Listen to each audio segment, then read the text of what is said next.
Okay, ngani zakwethu, inyanga engiyithanda kunazo zonke iy'nyanga, uFebhuwari usufikile mntakama, inyanga nje yothando, inyanga ye-Valentines.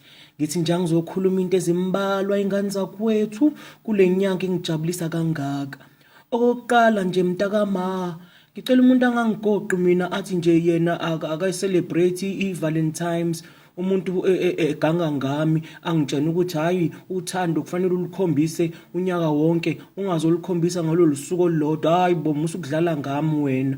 Okokuqala awukazi ungikhiphe, awukazi ungithengele ilozi, awukazi ungithengele ishokoledi, awukaze nje ungenzele lutho. Nge-Valentines-ke ngicela ungangigili igoda lebhumshaka noma imbungcili yabashanti nje ngi-celebrate-ise. If you for part of for my life, fanele wenze sure ukuthi nje uyangi-celebrate-isa nje i-Valentines Day, umuntu nje angisize angalinga ahlale ngami. Okwesibili ngane zakwethu, ukushima nje akuyona i-option.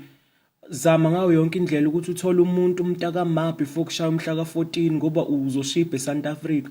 ESouth Africa nje akafunakala umuntu okufika umhla ka-14 February engenamuntu.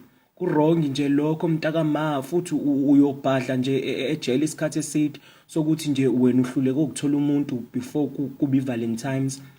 Okugcina nje ngithanda ukuthi DJ Siqemeza, ngiyakucela mntakama, ngiyakuncenga ukuthi nje ube i-Valentines yami kulo nyaka. Ngibonge kakhulu kuwena Zamangcobo, usuyiqalile umshikashika wokuthi siye kwi-date noSiqemeza. Ngiyacela abantu baye ku-Twitter ngoba uSiqemeza uyanqaba, ni-create inqaba yama-hashtag bomntakama.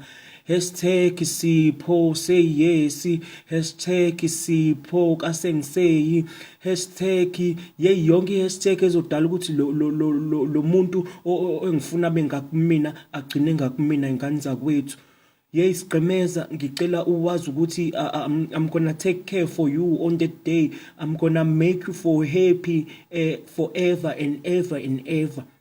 Ngakho-ke wena ngifuna nje ungitshene ukuthi ngingenze njani ukuze ngihlale nawe nge-Valentines, ngenze njani ukuze ngihlale nawe nge-Valentines, ngenze njani ukuze ngihlale nawe nge-Valentines, ngenze njani ukuze ngihlale nawe nge-Valentines.